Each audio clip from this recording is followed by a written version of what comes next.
E aí, Grande... bonitão? E aí, mestre? Tudo bem? Tá me ouvindo bem? Perfeitamente? Chegando bem? Desculpe o atraso, eu estava resolvendo uma pendenguinha aqui, acabou agora. Relaxa, relaxa. Pessoal, sejam todos bem-vindos. Eu sou Carlos Silva, eu apresento o programa Paiaiana Conectados, na Rádio Conectados. Você acessa radioconectados.com.br. Acompanhe também os nossos podcasts, estamos nas seguintes plataformas: no Spotify, Deezer, TuneIn, Google Podcast, Apple Podcast, WeCast, Castbox. Também tem tudo no site do programa, que é paiaianaconectados.com.br.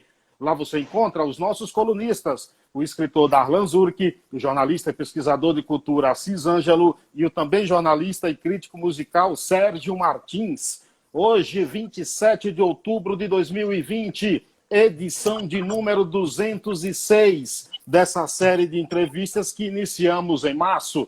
Já passaram por aqui 205 personalidades importantes, falando dos mais variados temas. Hoje, não é diferente. O cara é um ilustre convidado. Flautista, saxofonista, contrabaixista, toca guitarra, toca violão, toca piano, bateria, é escritor e ficou conhecido mundialmente, quiçá por todas as galáxias, no programa do Jô Soares. Derico, que honra recebê-lo, seja bem-vindo. Tudo Obrigado bem, pela queridão? aceitação. Isso tudo que você falou é de mim, é? A gente tem que fazer uma média inicial, né, Derico? Você... Pô, Obrigado, legal, hein, cara? obrigado Eu pela soube que você aceitação. fez com o Chiquinho, né, cara? Que foi legal, né? Cara, eu fiz um bate-papo muito bom com o Chico, por indicação até do Júlio Ottoboni, que é um jornalista aí Sim, de São José dos Campos. Aí eu fui sim. aí em São José dos Campos, me encontrei com o Chiquinho, dei um chaveiro do programa de presente para ele. Cara, ganhei também o CD dele, que tá aqui. Sensacional, cara. Sensacional. Aí ele falou mal de você, eu falei, vamos convidar Pois o é, vamos convidar Derico, né? eu tenho direito de resposta. É, exatamente. Você fala de onde nesse momento? Eu estou em Indaiatuba, interior de São Indaiatuba? Paulo. É. Me diz uma coisa, para começar bem ou não o programa, você já come banana? Já? Não, de jeito nenhum. Não, banana é um problema muito sério, cara. Banana é uma coisa que me persegue, na verdade. É Eu não sei. psicológico? Então, cara, é difícil de te dizer, porque eu tenho problema mesmo. Eu não consigo com o olfato, com a visão, com o paladar, nem pensar, né? Paladar eu nem sei Uhum. como é que é. Mas é uma coisa muito, muito intensa, de ruim. Então eu nem me preocupo muito, não vou atrás, puta, podia fazer um tratamento, tal. Simplesmente não como. Você vai em feira livre? Vou, cara, vou em Vai... feira livre, minha mulher compra, meu neto come, daí vem dar beijo no vovô. Eu passo mal, cara. Não é legal. Uma vez eu troquei eu troquei um fogão, cara. Minha mulher fez uma torta de banana no forno do fogão. Você tá brincando, Eu, cara. eu doei o fogão, comprei um novo. Caraca, chega a esse Porque ponto assim? eu falei, nunca mais esse forno vai tirar esse gosto, esse cheiro de banana daqui. Imagina, só lavar. Eu falei, não vai. Você sabe que eu tenho algo em relação ao leite. Não tão ao extremo assim, mas eu não tomo leite, eu não gosto do cheiro do leite. Se minha mão sujar, assim, sujar, entre aspas, cair leite na mão, eu tenho que lavar, porque o leite não vai também, entendeu? Mas o seu caso, eu acho que é mais. O meu, Sério. pode até ser psicológico, mas eu nem parei para ver, nunca parei para ver isso. Aliás, eu não sei nem desde quando que isso começou, na verdade. Porque eu lembro que quando eu era bem moleque, eu comia banana veia açúcar, essas coisas, sabe? Que a galera, banana com caro, que era aquele mel, que não era mel, né? Uhum. Mas não me lembro. Não me lembro a partir de quando que isso começou. Falando, já que você não lembra de quando você começou essa tua cisma com a banana, quando é que começa a tua vida na música? É verdade que você começa a tocar flauta aos 5 anos de idade? Então, eu sou de uma família de músicos, né? Minha mãe pianista, meus tios, irmãos da minha mãe, todos pianistas, meu irmão pianista, meu outro irmão também toca.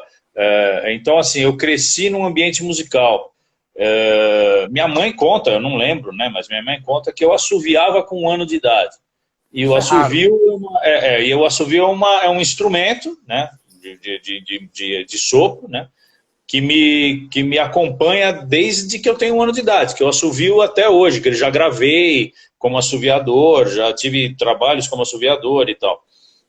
E flauta mesmo, eu comecei tocando com 5 anos. Minha mãe, quando começou a perceber que eu tinha um talento musical, que eu tinha uma veia musical, ela optou por tentar, antes de me colocar no piano, um instrumento diferente.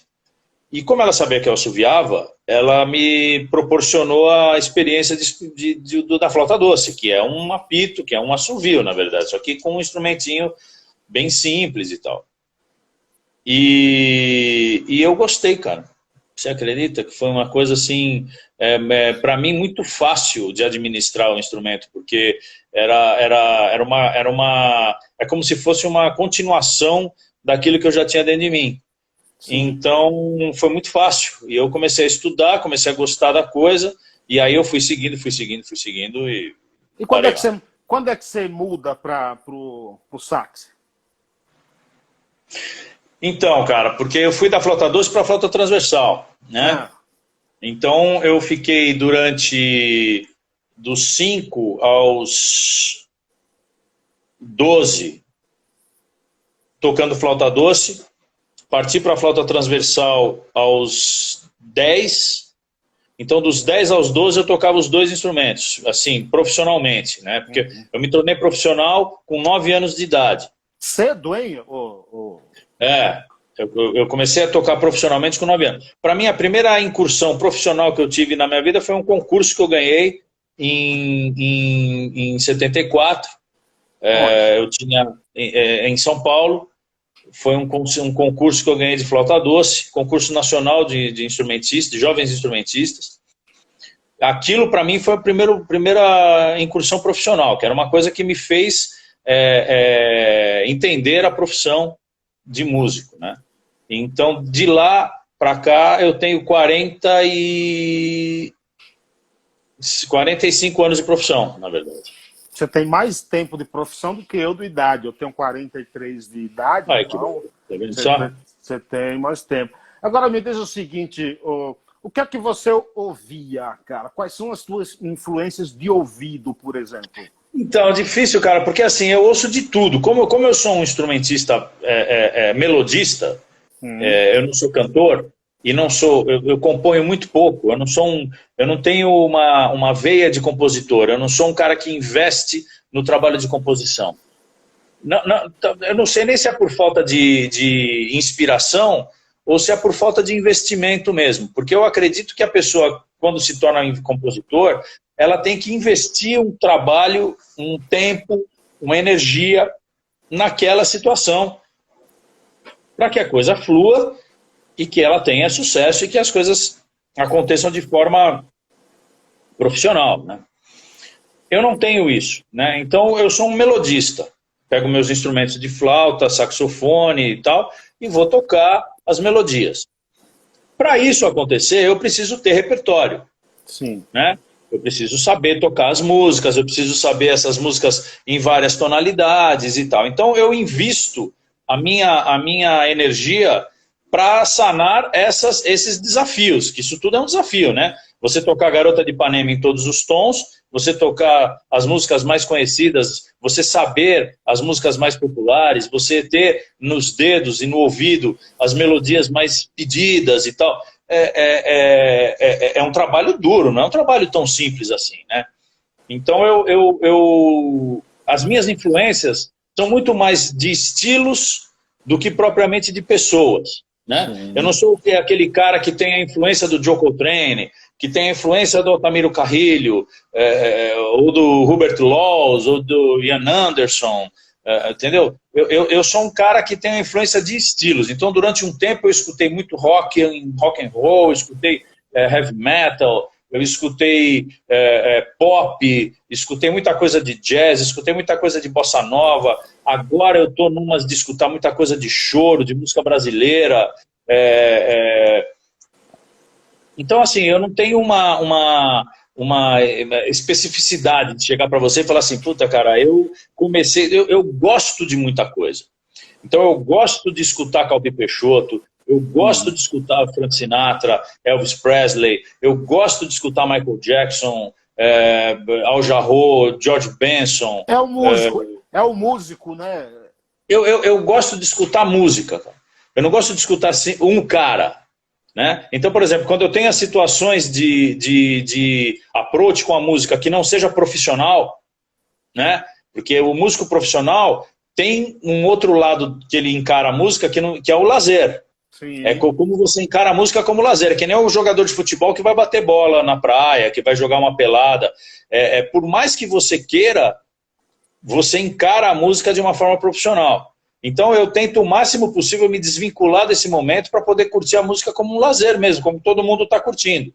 Nesse momento, cara, eu vou fazendo meu set list Sting, The Police, eu vou escutando coisas assim, até para aprimorar a minha memória de melodias, né? Roxanne, essas coisas que você não está muito acostumado a tocar, aí você fica vendo como é que é a melodia, para onde que a melodia caminha, porque você sabe lá a melodia principal, mas você não sabe depois no B, né? A hora que vira a página, para onde que ela vai, para onde ela segue, você não sabe.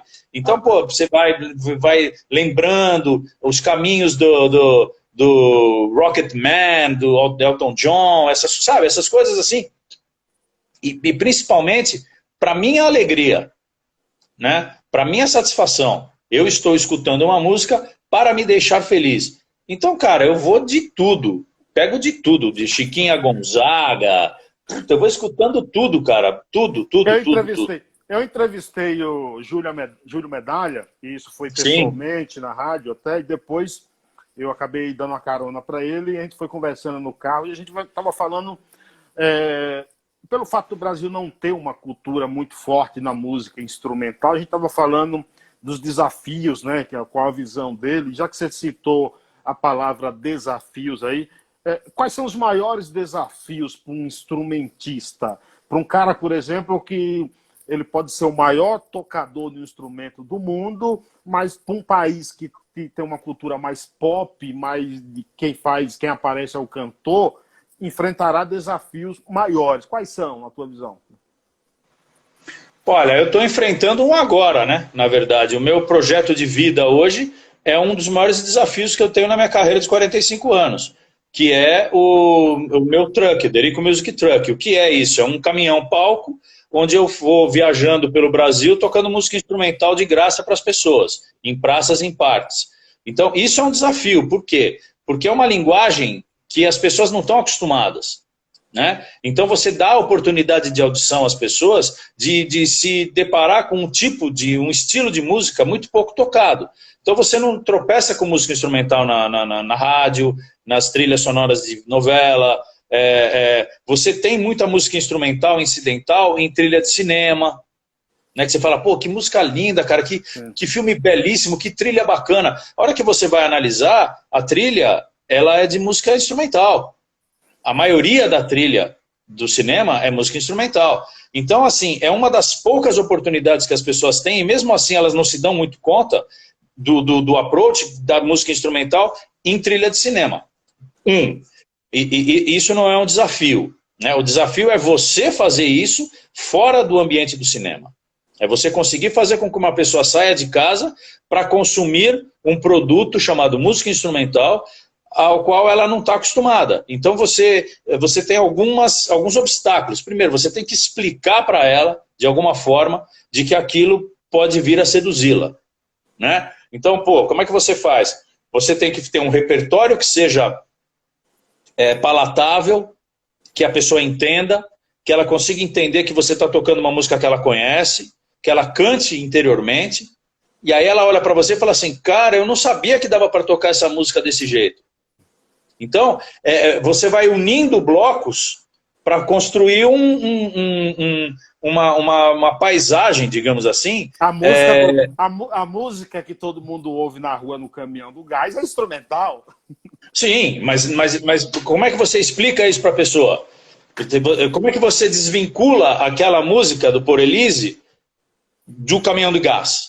Entendeu? Então você tem que mostrar para ela que essa música é uma composição de um cara de 1780 e o cara simplesmente foi um dos grandes gênios da música.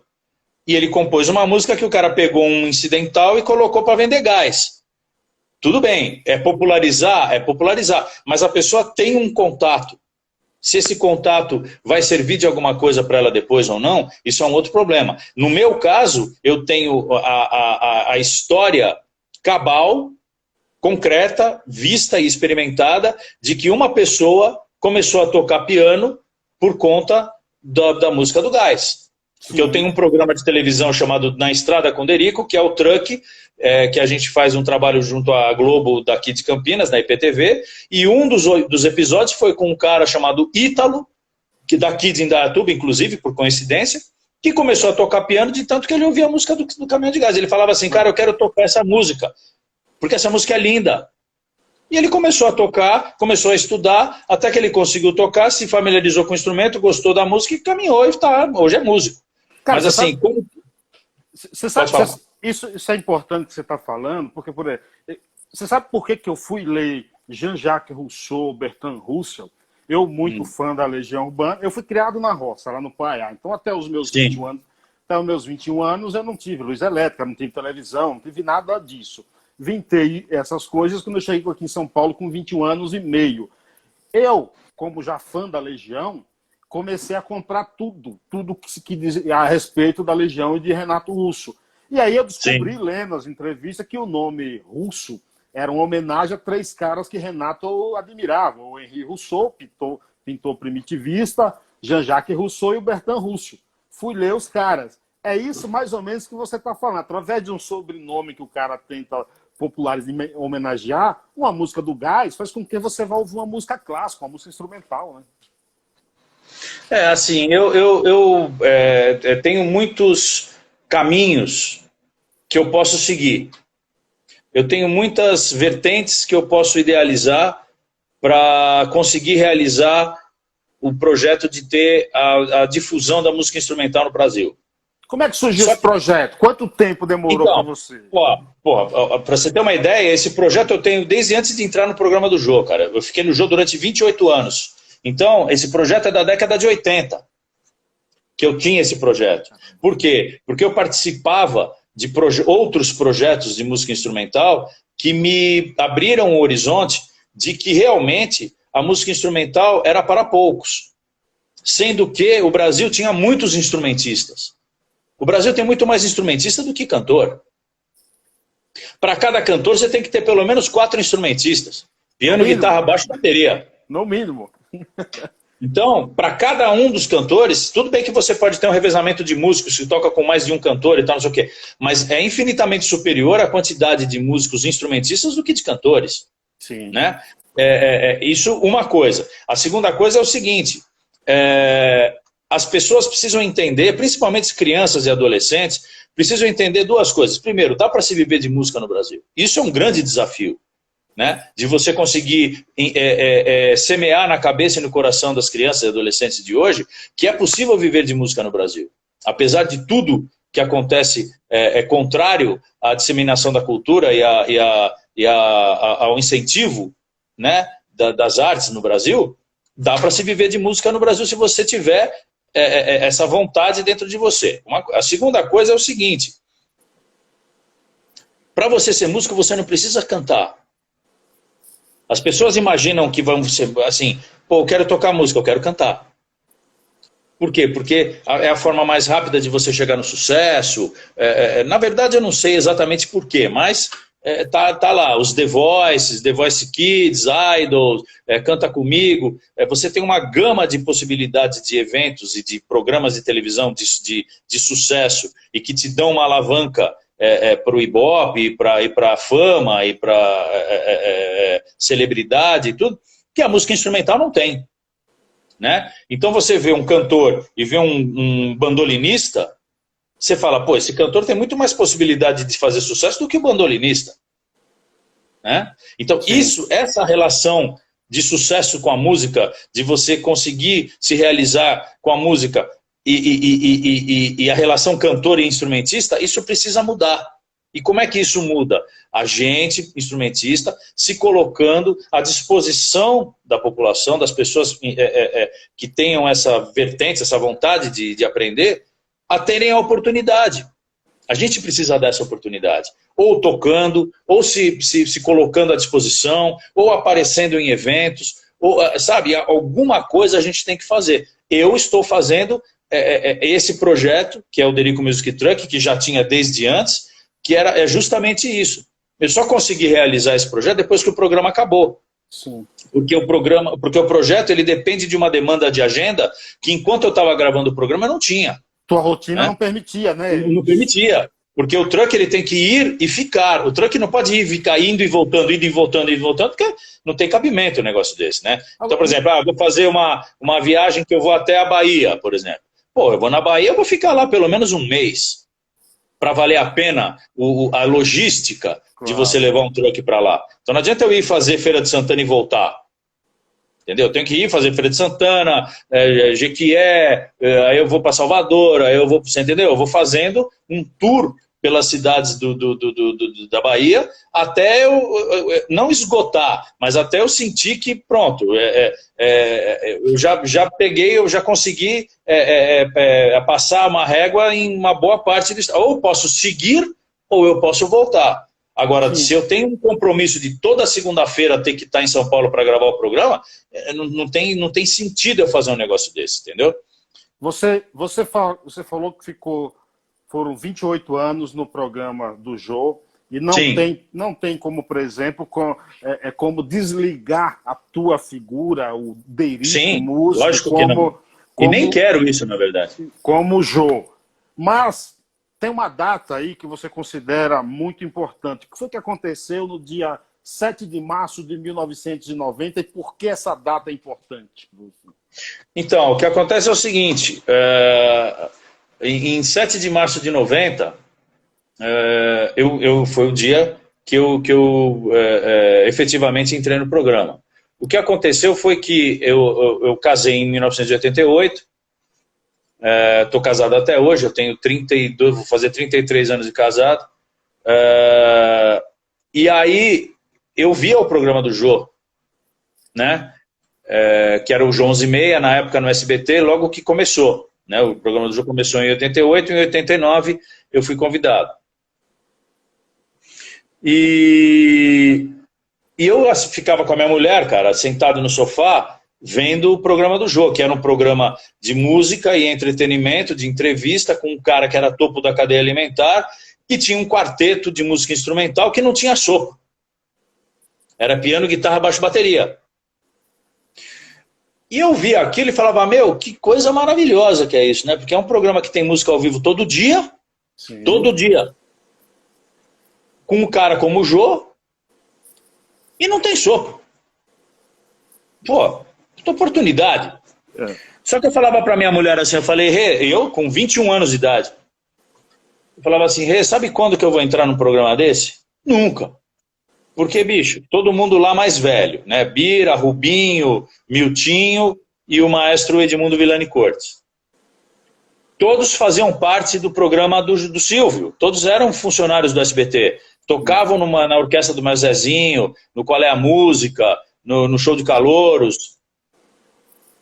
Então, porra, ali já tinha o centro. Se quisessem um soprista, era só chamar lá o Jericó, o Prequeté, quem fosse, que já trabalhava lá. E era um padrão de experiência e de idade que era incompatível com a minha idade. Eu tinha 21 anos de idade. E a Regina falava, minha mulher falava assim, é grávida, né? E ela falava assim pra mim, calma, Derico, calma, que o seu dia vai chegar e tal. E eu, tá bom. E eu continuei fazendo a minha vida. Minha vida era dar aula, eu dava aula, que minha mãe a gente sempre deu aula, minha mãe tem escola de música, meu irmão agora, sempre teve escola de música. E tocava à noite, né? Fazia faculdade de manhã, né? Fazia faculdade de música, Santa Marcelina, dava aula da 1 às 9, dava 8 horas de aula por dia, 5 dias por semana. Eu tinha 40 alunos. Caraca. Ganhava uma grana, ganhava um dinheiro. Eu nunca tive mesada do meu pai, nunca. Eu sempre ganhei meu dinheiro, desde os 9 anos. Mas ralava, né? Puta merda. Aí eu dava 40 horas de aula semanal e tocava à noite. Duplicava, triplicava à noite, porque eu tocava contrabaixo elétrico também. Eu sou contrabaixista elétrico, né? Profissional. Tenho carteirinha, o cacete.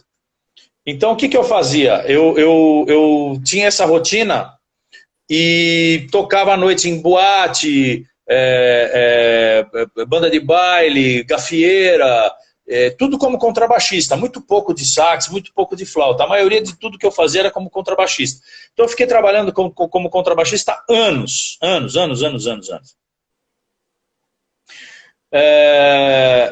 Então, eu tinha uma rotina que me impedia de pensar em fazer qualquer outra coisa que não fosse aquilo que já estava pré-determinado, né?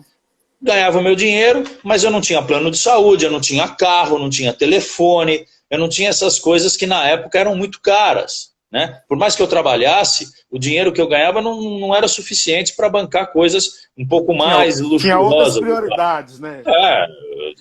E aí, o meu filho nascendo e tal, eu já estava estocando fralda, era época de estocar coisas, né? Você comprava um monte de coisa para deixar estocado. As casas tinham despensa, né? Não era época de estocar vento ainda, né? Não, quase. Quase. Aí, um dia, o maestro Edmundo me ligou, através de um recado na escola, não tinha telefone. Eu cheguei na escola, mas o maestro Edmundo te ligou, queria falar com você, e ele me falou, você conhece o programa do Jô e tal, não sei o quê? Eu falei, puta, cara, eu assisto todo dia. Ele falou, então, ano que vem vai ter a mudança ele vai voltar de férias, ele queria aumentar o quarteto para quinteto. E aí ele pediu pra gente convidar, tal, não sei o quê, cada um foi atrás, e ele veio atrás de mim. E eu fui gravar o programa no dia combinado. No dia combinado, estourou a bolsa da minha mulher. Minha mulher entrou em trabalho de parto. Caraca. Aí, pô, eu peguei, já estava com tudo pronto, uma linha, né? Aquelas coisas de grávida, né? Uhum. Peguei, levei minha mulher para a maternidade e falei, ó, fica aí, entreguei ela na mão do ginecologista, um querido amigo, Bento de Toledo Rodovalho. Então eu tinha tudo mais ou menos programado. Meu tio, irmão da minha mãe, era chefe da UTI do Hospital São Luís. Então a gente ia fazer o parto no Hospital São Luís, meu tio tinha conseguido lá e tal, não sei, porque não tinha plano médico, né? Uhum. Aí o doutor Bento também, amigão, fez na faixa e tal, tava tudo certo. E eu cheguei lá e ainda eu ia assistir o parto, né? Tinha essa coisa de assistir o parto e tal.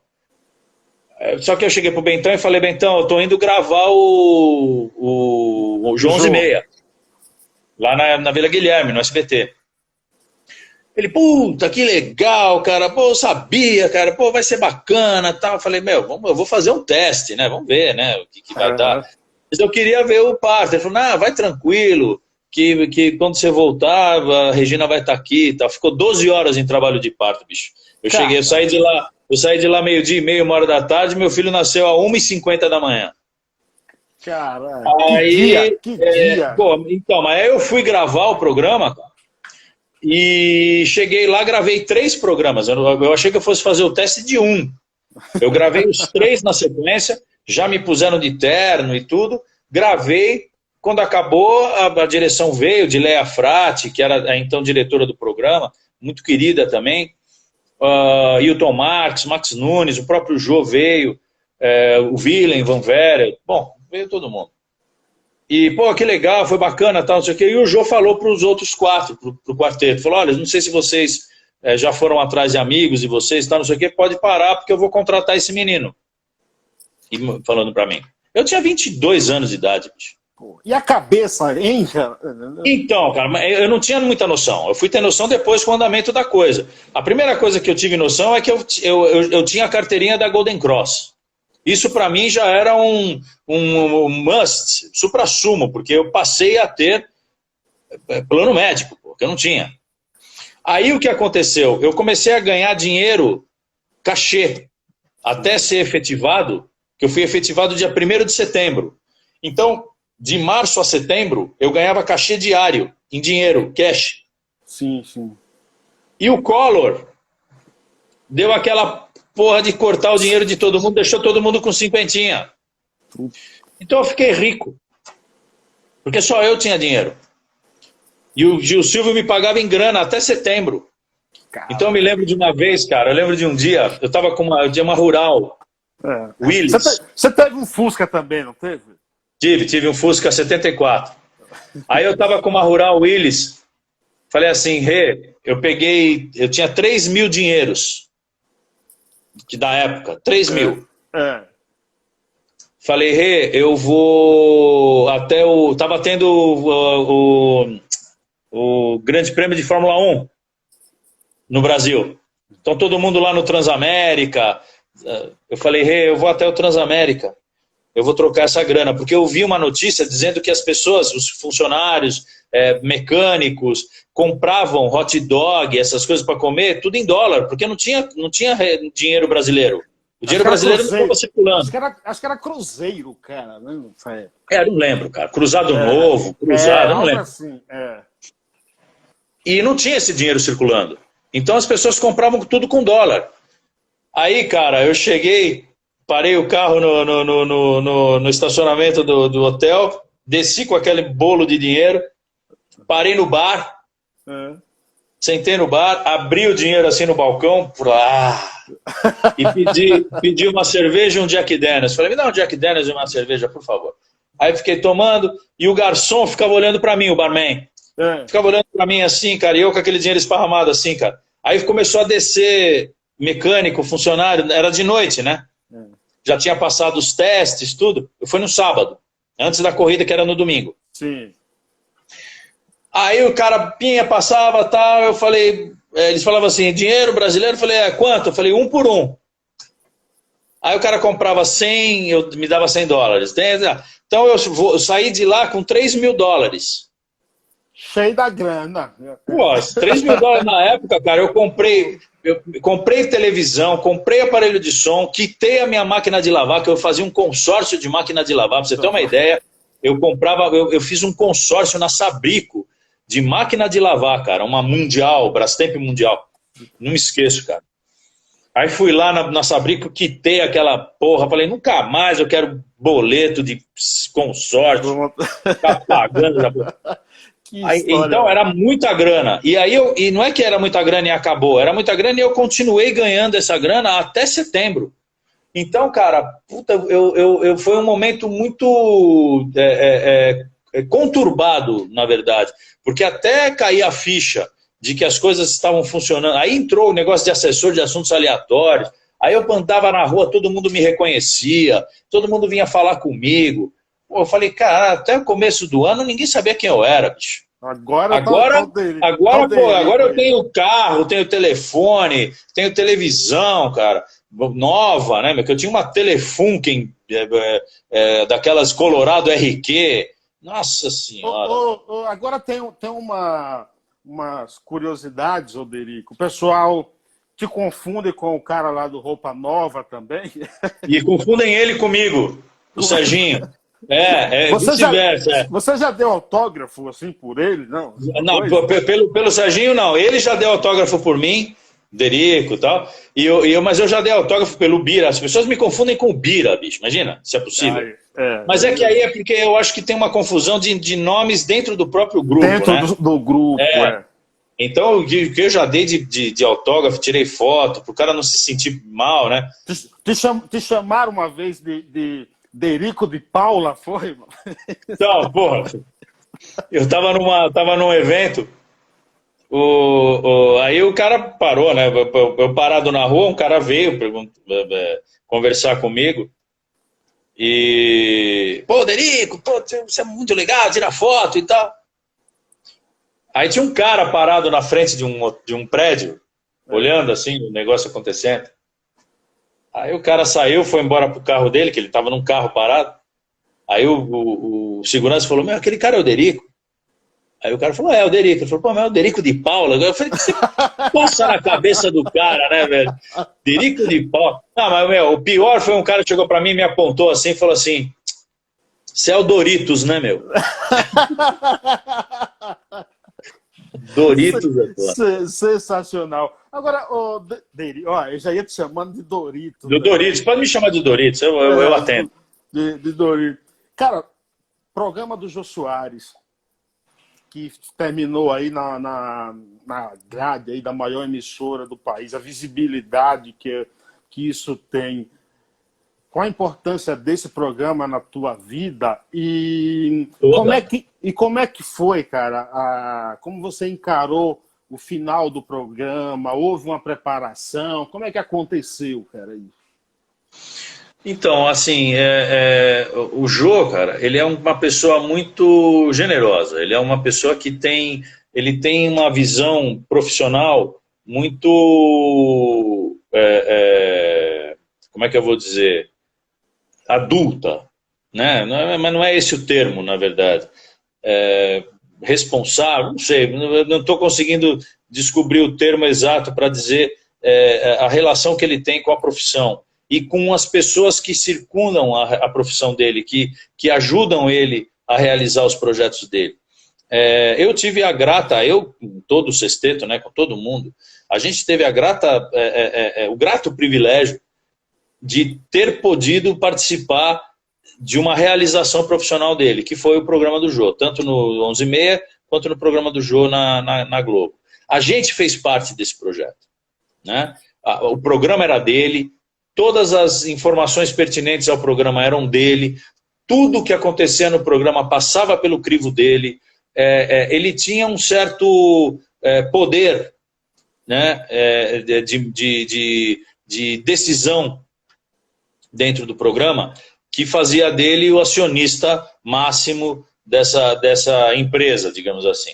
Porém, ele terceirizava muita coisa, né? Ele dava poderes também a outros para conseguir ter ele menos carga e também dividir essa. Isso é um exercício que ele fazia que era muito bacana de você presenciar assim e até de assimilar. Eu tive aulas praticamente diárias com ele sobre gerenciamento de carreira, exercício de liderança, essas coisas básicas que a gente não dá conta e depois é que você vai ver no decorrer da profissão o quanto isso faz falta, né, para você. Então, assim, tem pessoas que fazem cursos, MBAs e tal. Eu tive tudo isso lá, né, no meu trabalho. Eu via o cara fazer, né? Então, assim, essa generosidade dele era supervisionada. Ele mesmo supervisionava essa generosidade. Até onde ele podia ir, até onde ele podia deixar a cordinha rolar, quando que ele tinha que botar o cabresto de volta. E a gente entendia isso muito bem.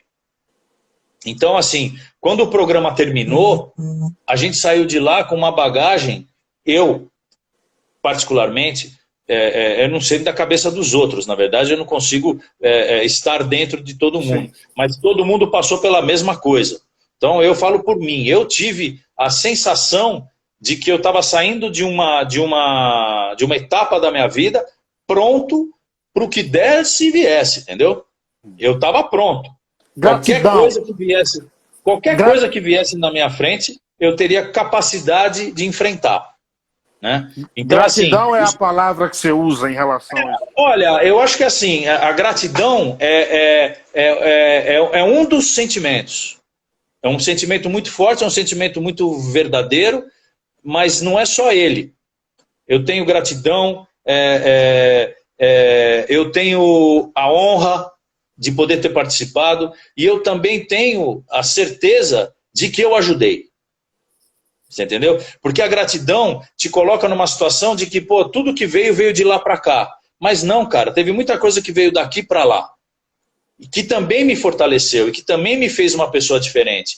Por quê? Porque eu tive a oportunidade. Quem me deu essa oportunidade? Ele. Então, a gratidão também vem do lado de que ele me deixou fazer as coisas. Então,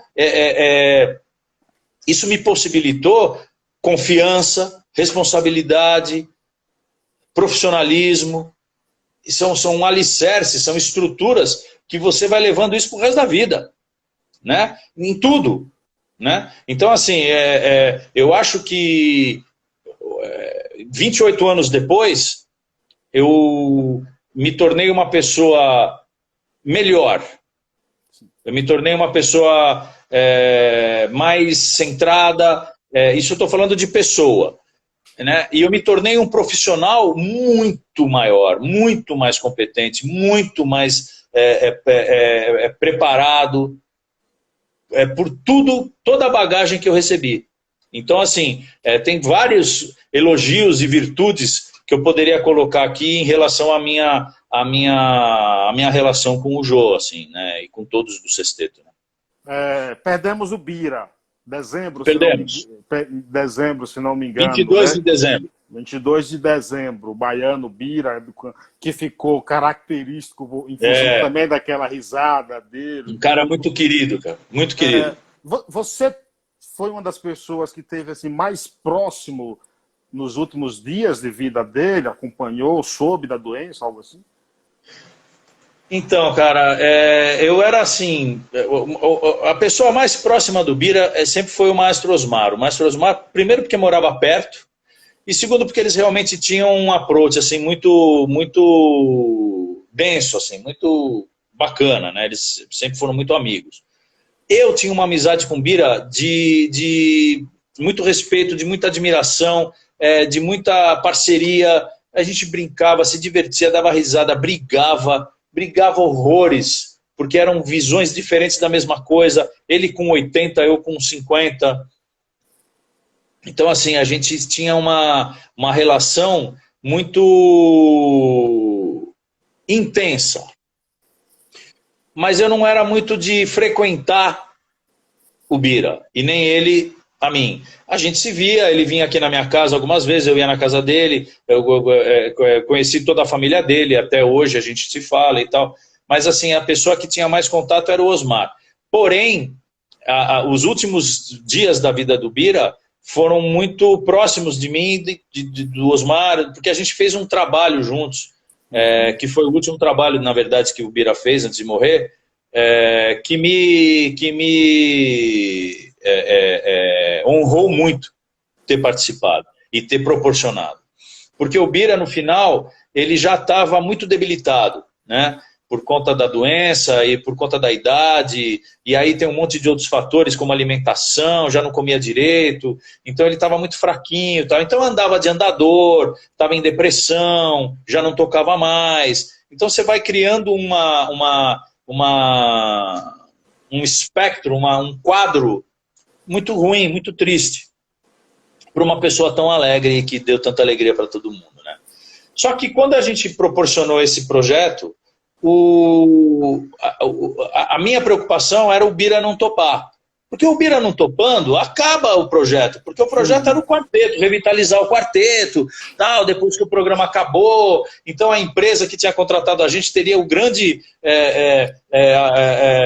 como é que se fala? O pulo do gato, né? Pô, nós conseguimos e tal, não sei o quê. E para isso ia ter que estar todo mundo lá. Então, fizemos todo um trabalho de convencimento do Bira, conversamos com a mulher dele, com o filho dele, para que tudo ocorresse de uma forma muito confortável e segura e saudável para ele. Então, eram 5 dias no Rio de Janeiro. Fizemos tudo, contratamos um baixista, que seria um ghost player, que faria a parte dele, porque ele já não estava tocando mais, mas ele estaria presente, ia tirar foto, ia falar, as pessoas gostavam muito dele, ele foi um cara sempre muito querido, então a presença dele já seria icônica, né? Sim. Muito que bem. Pô, chegou lá de andador, cara, puta, eu contratei uma pessoa, Cláudia Odoriço, só para cuidar dele, uma produtora. Então assim, cara, todo o approach para ele. Trouxe a mulher dele para ficar com ele, para ele não ficar sozinho. Então, assim, estava tudo certo. A primeira noite de show, ele foi de andador, terno, bonito, né? Ele sempre foi super elegante e tal. Sim.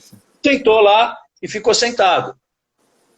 E a gente tocando, o baixista também tocando e tal, e ele parado. E as pessoas iam, tiravam foto, e, Bira, uma hora eu parei assim, falei, Bira, uma música, pô, né? Garota de Ipanema, pô, que seja, qualquer música que, pô, né, pra você mais fácil, que você já toca faz tempo, tá?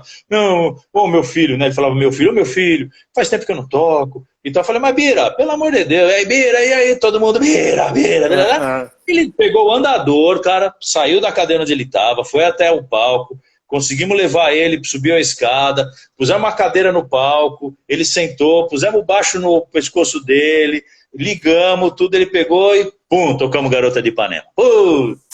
Foi uma sensacional, uma puta alegria, todo mundo ficou feliz, tal, não sei o quê. Pronto, acabou. Saiu, voltou, sentou na mesa e tal, não sei o quê. Ótimo, primeira noite. No segundo dia, era quarta, quinta, sexta, sábado e domingo. Isso foi na quarta. Na quinta-feira, todo mundo no mesmo hotel.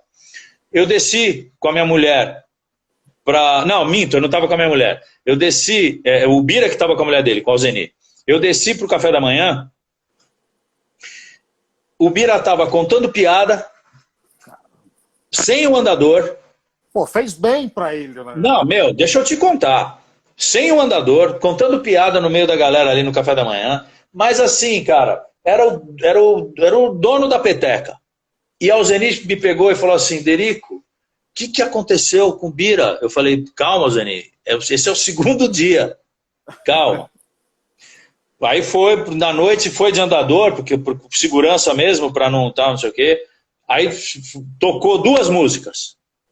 E assim sucessivamente, cara. No sábado, ele estava sem bengala, sem andador, andando no meio da galera à noite, tocou com a gente, deu risada, aí à noite ainda tomou um vinhozinho, ele entrou de um jeito e saiu de outro.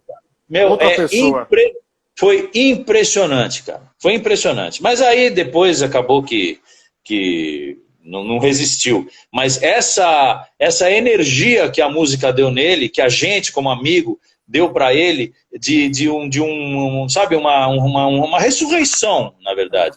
Talvez até um final de carreira para ele honroso, né? Mas não tenha dúvida. Eu acho que no meu caso, o que me dá essa felicidade de ter podido dar esse presente para ele, foi para nós, inclusive, né? O maior do que para ele foi para nós. Foi ter visto a alegria dele, né? A vontade dele, né? Foi muito legal. Isso foi uma coisa muito emocionante, assim. Guardo comigo pro resto da minha vida. A gente tem alguns minutinhos. O teu lado escritor, fale um pouco dele. Você está preparando alguma coisa? Então, eu escrevi 3 livros, né? Porque eu gosto muito de escrever. Eu gosto muito de história. Se eu não fosse músico, eu seria alguma coisa voltada para a história, ou um paleontólogo, ou um antropólogo. Os teus livros estão disponíveis ainda? Estão em Amazon, acho que nessas, em virtuais, né? Eu acho que em livraria você não vai encontrar mais. Eu vou pesquisar, que eu quero colocar um livro seu na maior biblioteca comunitária do mundo, a Biblioteca do Paiaiá, tá? Ah, que legal. Põe. Se você não achar, você me fala que eu te mando. Ok. E aí eu escrevi 3 livros, o primeiro foi em 95, o segundo em 2000, e o terceiro em 2010. O mais recente é esse de 2010, chama A Volta ao Mundo numa Bicicleta Ergométrica, que vai virar eles vão roteirizar, cara. Tem um cara que me ligou nessa época agora de pandemia, eu estava fazendo meus projetos, minhas coisas agora, e ele me ligou para roteirizar o livro. Então a gente vai fazer 8 histórias em desenho animado, em animação. Sensacional. É muito legal. Sensacional. Então agora eu comecei a escrever o meu quarto, contando a história dos 28 anos, chama 28 anos, né, o livro. Contando a história dele. Então, cara, eu preciso focar e resolver isso, eu não resolvi. Então, eu tenho um monte de histórias já, eu preciso organizar para fazer disso um livro e editar. Está me faltando isso. Eu sei que eu estou devendo isso. Você tem essa verve aí humorística. Foi daí que surgiu o livro bobagens.com? O bobagens.com foi um livro que eu dei para os internautas, né? Porque meu site, derico.com.br, foi muito premiado, teve algumas coisas que aconteceram com o site que foram muito gratificantes para mim, graças aos internautas. Então eu fiz um compêndio de tudo que eu tinha publicado nos sites até então e criei um livro chamado bobagens.com. E foi muito legal, cara, fez muito sucesso, porque era um monte de bobagem, né? Assuntos aleatórios, né? Mas uma alegria, cara, porque tem até hoje, cara. Eu tenho os exemplos. Aliás, vou te mandar depois. Pô, mano, legal. Será um prazer. Eu estou aqui olhando aqui o site, derico.com.br, muito bonito, por sinal, com exceção do Derico, mas o site... Pelo amor de Deus. É isso que faz a beleza do negócio. O site é bonito. A última pergunta, uma curiosidade para a gente finalizar aqui o nosso papo. Já cortou alguma vez essa trança e Nunca. Cortaria por alguma coisa? Então, olha, se fosse alguma coisa que valorizasse a ação, eu cortaria, assim, tipo uma ação beneficente, alguma coisa que trouxesse benefícios ou alegrias. Cortar por cortar, para aparecer, eu não faria. Mas eu faria assim, se fosse uma coisa assim, pô, Dericão, vamos leiloar a tua trança, aí o cara vai botar num quadro e vai guardar lá, e isso vai dar uma grana para as crianças carentes, não sei de onde. Ou então nós vamos fazer um projeto de música nas escolas e tal, não sei o quê. Aí teria uma pertinência. Mas cortar por cortar, deixa ela aqui, tá bonitinha, aí eu posso soltar o rabo quando eu quiser. Diz que o bom de ter trança é isso, que de vez em quando dá para soltar o rabo? Ô, meu amigo, essa é uma das maiores virtudes que a vida pode me dar, é ter essa prerrogativa. Derico, muito obrigado, cara. Sinto-me honrado mesmo. Para mim foi um privilégio bater esse papo com você, cara. Muito bom, muito bom. O Chiquinho já tinha me falado que você era um cara do bem e realmente você é um cara muito do bem. E bonito. Ele falou que eu era um cara bonito? Não, esse ele não falou mesmo porque não é, né? Então ele não ia mentir. Que é isso. Satisfação. Aí o Nicola falando que rabo lindo aí. A Neuminha tá aqui, ó. Neuminha Salles. Tadinha, Neuminha, um beijo pra você, viu? Tô aqui rezando por você. Júlio Toboni também entrou por aqui, grande jornalista. Derico, satisfação. Muito obrigado, viu, cara? Fique bem, saúde e paz. E nos veremos em breve. Se Deus quiser. Tchau, tchau. E aí depois você me manda aqui os de endereço, tudo para mandar para você os livros para sua grande biblioteca. Te mandarei no WhatsApp, também vou colocar esse vídeo no YouTube, canal Paiaiá na Conectados. O Paiaiá, eu não sei se eu te falei, tem apenas 600 moradores e a biblioteca 130 mil livros, viu? Você falou. Então a gente vai para lá. Obrigado, Derico. Um abraço. Beijo grande. Tchau, queridão. Abraço a todos. Tchau, tchau.